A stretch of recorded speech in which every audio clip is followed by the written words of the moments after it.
ദൈവനാമത്തിന് മഹത്വമുണ്ടാകട്ടെ. നോമ്പിൻ്റെ 25-ാം ദിവസമായ ഇന്ന് അല്പസമയം ചിന്തയ്ക്കായി എടുത്തിരിക്കുന്ന വിഷയം തിരിച്ചറിവ് എന്നതാണ്.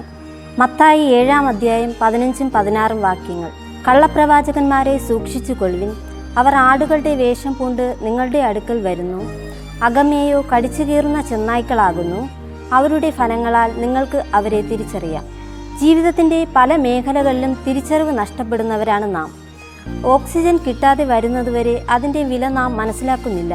അധികാരത്തിൻ്റെ മുൻപിൽ തിരിച്ചറിവ് നഷ്ടപ്പെട്ട കോരശിനെയും കൂട്ടരെയും ഭൂമി വായ്പിളർന്ന് വിഴുങ്ങിക്കളയുന്നതായി വേദപുസ്തകത്തിൽ കാണുന്നു. തിരിച്ചറിവില്ലാത്തവരെ 3 രീതിയിൽ ചിന്തിക്കാം. ഒന്നാമതായി, വിവേകം നഷ്ടപ്പെട്ടു എന്ന തിരിച്ചറിവില്ലാത്തവർ. യേശുവിനെ ഒറ്റിക്കൊടുത്ത യൂദ പണത്തിൻ്റെ മുൻപിൽ വിവേകം നഷ്ടപ്പെടുത്തി സ്വന്തം ജീവിതം നശിപ്പിച്ചു കളഞ്ഞു.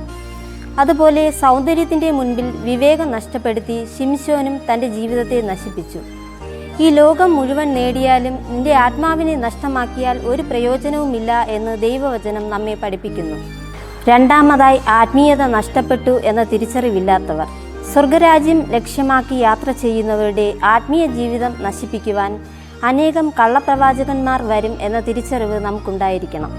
ക്രിസ്തു ആഗ്രഹിക്കുന്ന തരത്തിൽ ആത്മീയ തീക്ഷ്ണതയുള്ളവരായി നാം ജീവിക്കണം. ക്രിസ്തുവിൻ്റെ സ്നേഹം വിളമ്പാൻ നമുക്ക് കഴിയണം. ആത്മീയതയിൽ ജീവിക്കുമ്പോൾ നാം എല്ലാ മേഖലയിലും വളർച്ച പ്രാപിക്കും. മൂന്നാമതായി, യേശുവിനെ കൂടാതെ സഞ്ചരിക്കുന്നവർ. എമ്മവൂസിലേക്ക് പോയ ശിഷ്യന്മാർ യേശുവിനെ കണ്ടിട്ടും തിരിച്ചറിയാതെ ഒരു വഴിയാത്രക്കാരനായി മാത്രം കണ്ടു.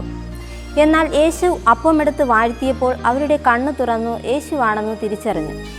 യേശുവിനെ വാക്കിലൂടെയും വചനത്തിലൂടെയും നാം അവനെ തിരിച്ചറിയണം. ജീവിതത്തിൽ ദൈവത്തെ കൂടാതെ ഒന്നും നന്നായി ചെയ്യാൻ ആകില്ല എന്ന തിരിച്ചറിവ് നമുക്കുണ്ടായിരിക്കണം. ജീവിത പരാജയങ്ങളെ തിരിച്ചറിഞ്ഞ് മുന്നേറാനുള്ള ധൈര്യം ദൈവം കൂടെയുണ്ടെങ്കിൽ നമുക്ക് ലഭിക്കും. ഈ നോമ്പ് കാലഘട്ടത്തിൽ സമ്പത്തിൻ്റെയും സൗന്ദര്യത്തിൻ്റെയും ആരോഗ്യത്തിൻ്റെയും അധികാരത്തിൻ്റെയും മുൻപിൽ വിവേകം നഷ്ടപ്പെടാതെ ദൈവവചനത്തിലൂടെ ദൈവഹിതപ്രകാരം ജീവിക്കുവാൻ ദൈവം നമ്മെ എല്ലാവരെയും സഹായിക്കട്ടെ. ആമേൻ.